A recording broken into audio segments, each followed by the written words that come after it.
जो उड़ना है तुझे ऊंचा, परों को खोल के रख। कसौटी वक्त की है, हौसलों को तोल के रख।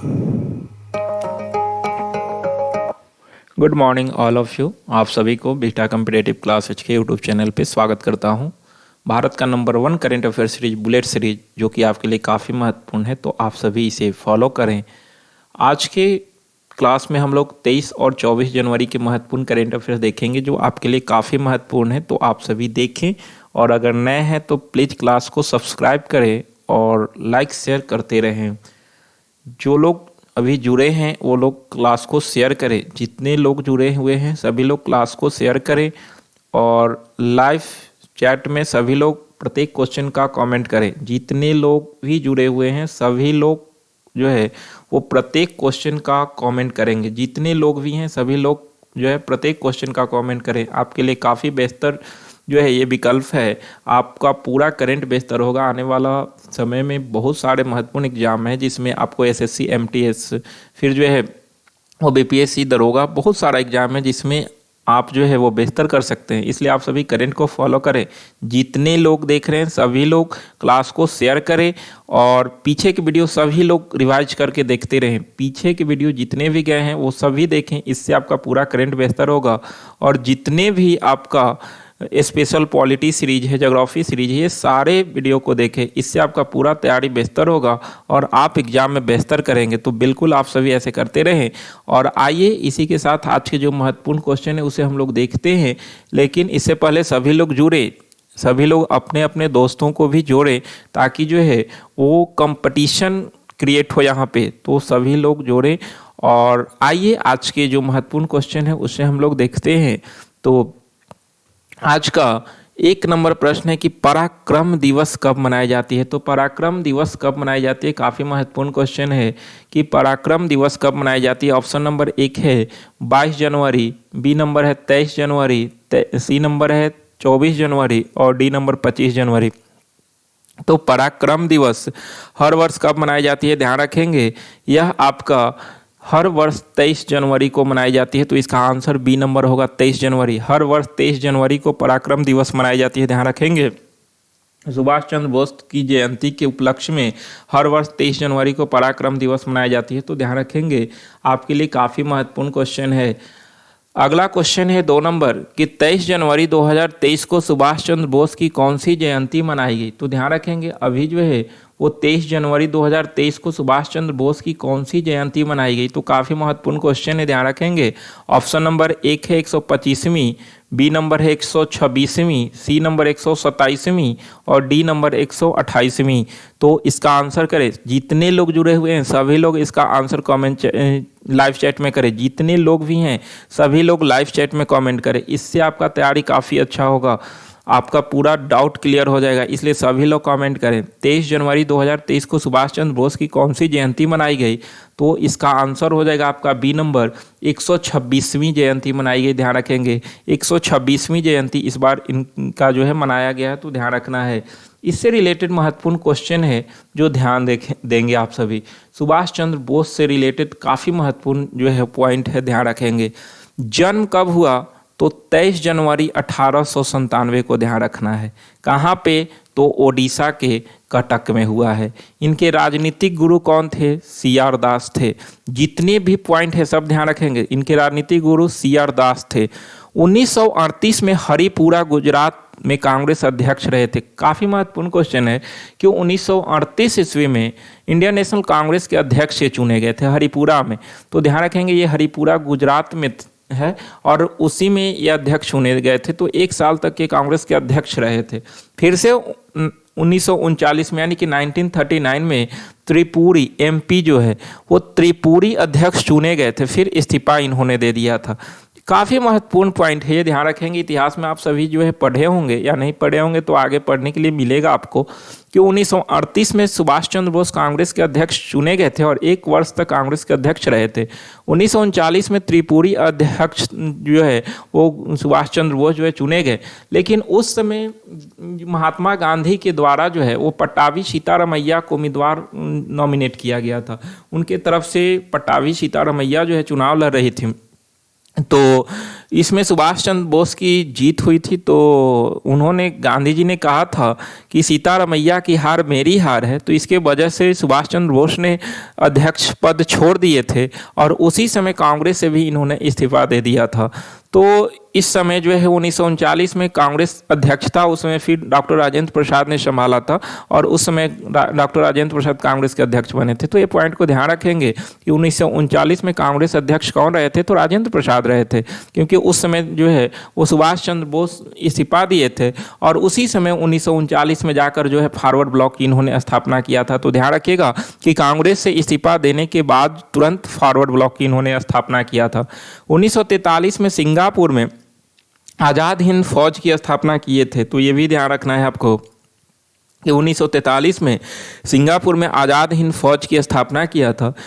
दिल्ली चलो तथा तुम मुझे खून दो मैं तुम्हें आज़ादी दूंगा नारा भी इन्होंने दिया था। तो ये भी ध्यान रखना है, दिल्ली चलो तथा तुम मुझे खून दो मैं तुम्हें आज़ादी दूंगा, ये नारा सुभाष चंद्र बोस के द्वारा ही दिया गया था। 1921 से लेकर 41 के बीच पूर्ण स्वराज के लिए 11 बार इन्होंने जेल भी गया था। तो ध्यान रखिएगा, कुल 11 बार ये जेल गए थे 1921 से लेकर 1941 के बीच। 1937 में अपने सेक्रेटरी और ऑस्ट्रिया, समझिए कि विदेशी, ऑस्ट्रिया की युवती एमिली सेंकल से प्रेम विवाह इन्होंने किया था। तो इस तरह से जो है प्रेम विवाह भी ये किए थे ऑस्ट्रिया की युवती से, जो कि एमिली सेंकल थे, इनसे प्रेम विवाह भी किए थे ये। तो ध्यान रखेंगे ये क्वेश्चन को। एक जर्मन तानाशाह ने नेताजी की उपाधि दिया था, यानी कि एक जर्मनी के तानाशाह थे, उन्होंने जो है वो नेताजी की उपाधि दिया था। हालांकि पहली बार हिटलर ने नेताजी के नाम से इन्हें पुकारा था, उसके बाद ही इन्हें नेताजी के नाम से लोग जानने लगे थे। तो पहली बार पुकारा था हिटलर ने। तो ध्यान रखेंगे आप सभी। महात्मा गांधी ने इन्हें देशभक्तों का देशभक्त कहा था, यानी कि महात्मा गांधी के द्वारा देशभक्तों का देशभक्त कहा गया था। वही रविन्द्रनाथ टैगोर ने इन्हें देश नायक की उपाधि दिया था। तो इस तरह से ये सारे पॉइंट को ध्यान रखेंगे। पिछले बार देखा गया था कि प्रधानमंत्री मोदी के द्वारा जो है वो रॉस द्वीप का नाम बदल कर जो है वो अंडमान निकोबार द्वीप समूह में सुभाष चंद्र बोस द्वीप रख दिया गया था। वही नील द्वीप का नाम जो है वो आपका शहीद द्वीप रखा गया था, ध्यान रखेंगे। और हैवलॉक द्वीप का नाम बदलकर स्वराज द्वीप रखा गया था। तो ये तीनों पॉइंट को आप ध्यान रखेंगे, काफ़ी महत्वपूर्ण क्वेश्चन है। और इसी के साथ जो है उन्होंने कर्तव्य पथ पर 28 फीट ऊंची मूर्ति का भी अनावरण प्रधानमंत्री मोदी ने किया था।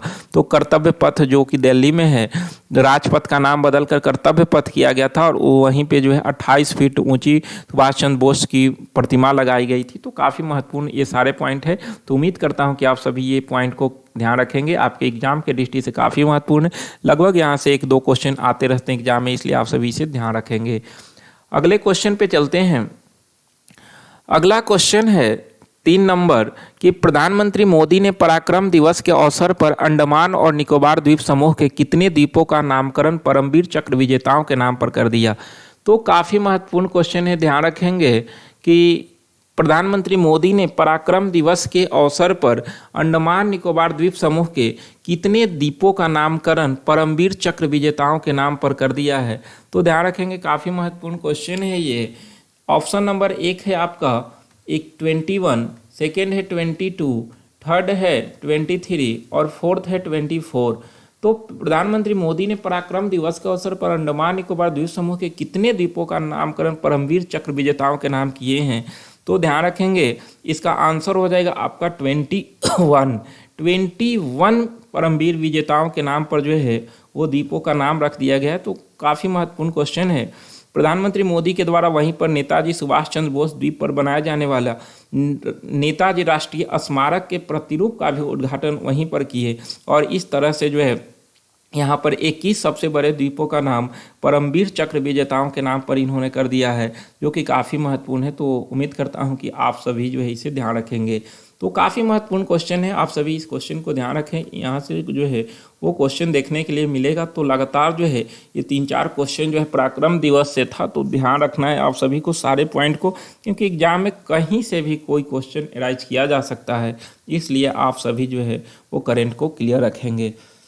अगला क्वेश्चन है कि 74वें स्वतंत्रता दिवस की परेड में इस बार कितनी झांकियां का प्रदर्शन किया जाएगा। तो काफ़ी महत्वपूर्ण क्वेश्चन है कि जो है वो इस बार 74वें गणतंत्र दिवस, ध्यान रखेंगे गणतंत्र दिवस, इसको कर लेंगे आप लोग। गणतंत्र दिवस के परेड में कितने झांकियाँ का प्रदर्शन किया जाएगा।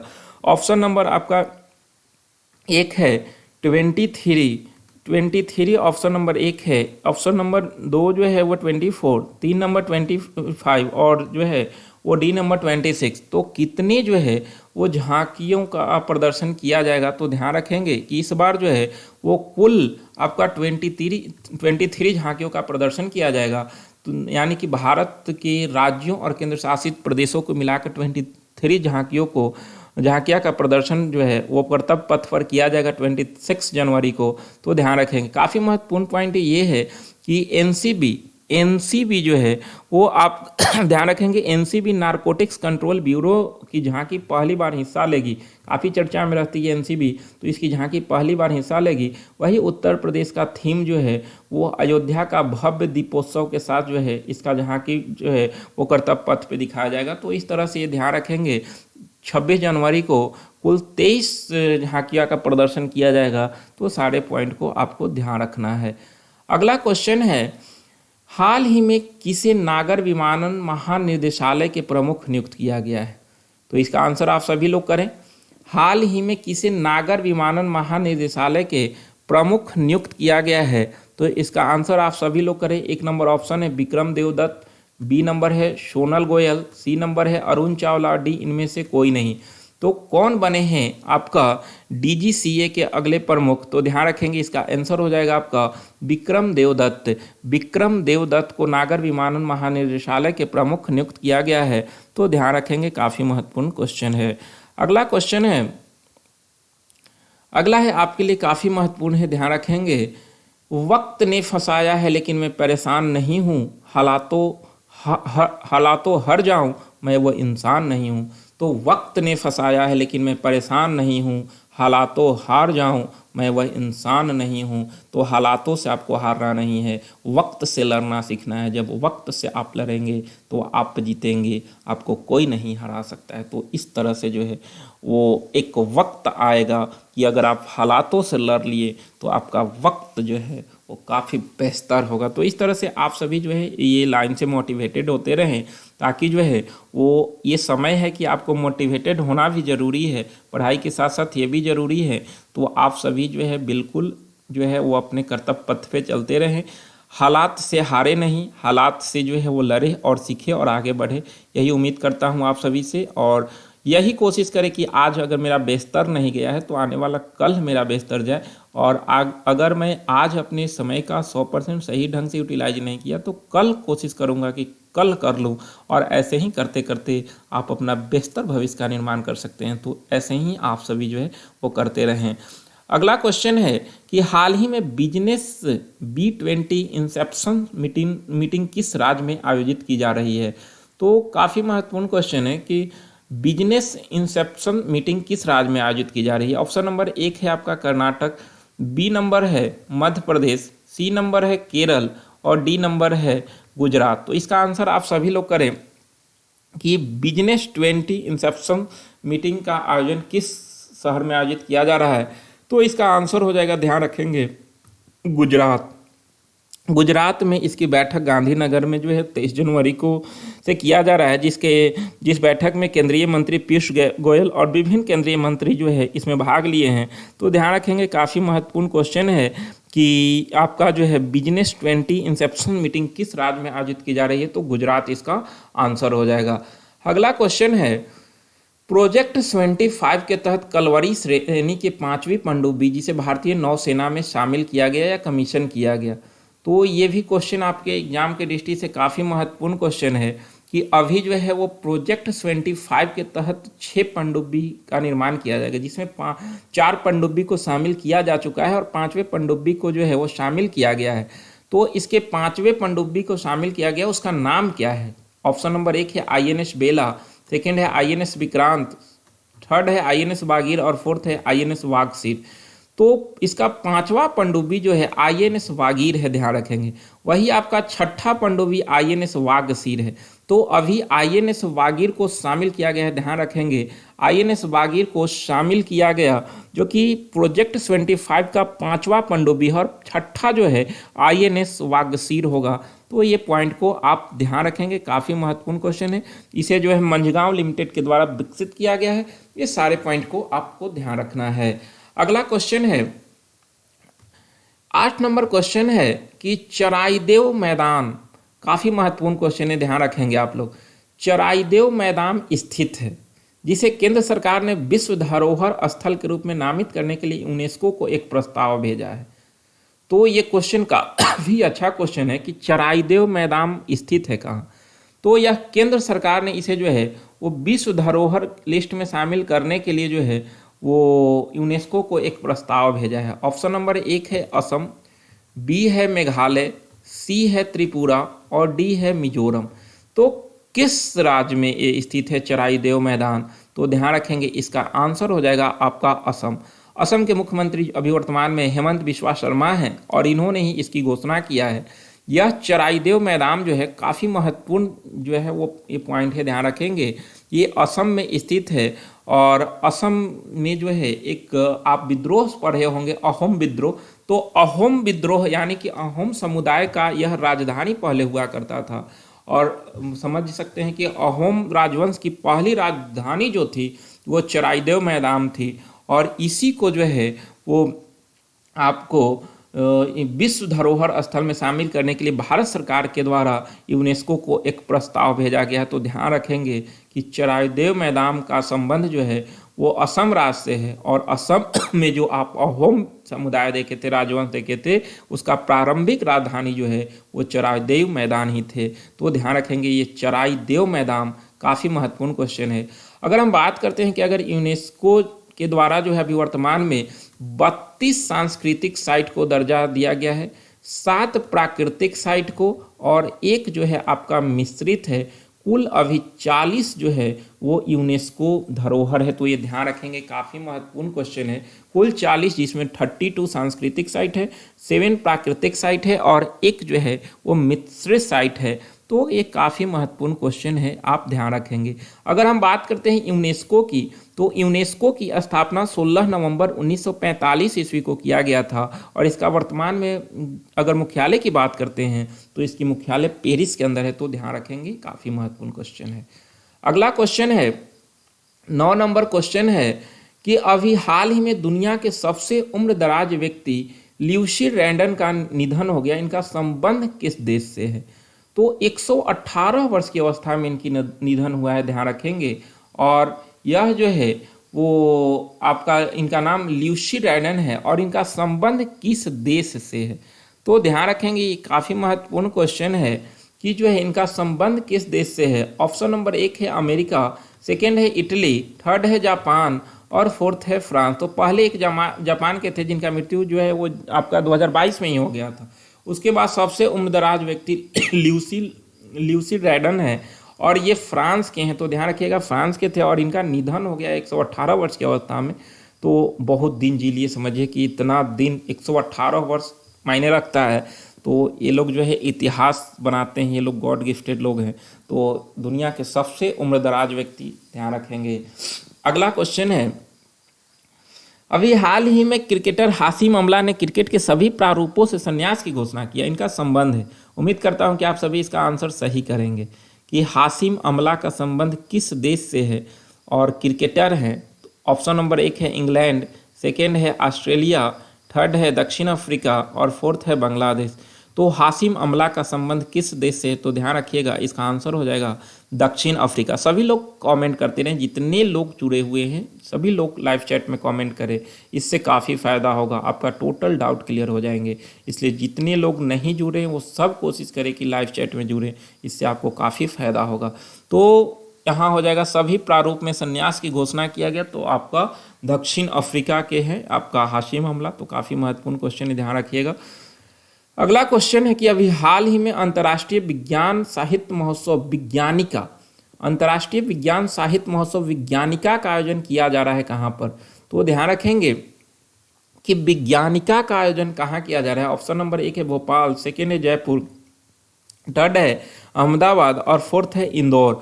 तो कहाँ पर इसकी शुरुआत किया जा रहा है, तो ध्यान रखेंगे आपका इसका आंसर हो जाएगा, ध्यान रखेंगे भोपाल, यानी कि 1 नंबर इसका आंसर हो जाएगा। भोपाल में विज्ञानिका का आयोजन किया जा रहा है, जिसमें पृथ्वी विज्ञान मंत्रालय और विज्ञान और प्रौद्योगिकी मंत्रालय, विज्ञान भारती सभी के द्वारा संयुक्त रूप से इसका आयोजन किया जा रहा है। तो ध्यान रखना है आपको।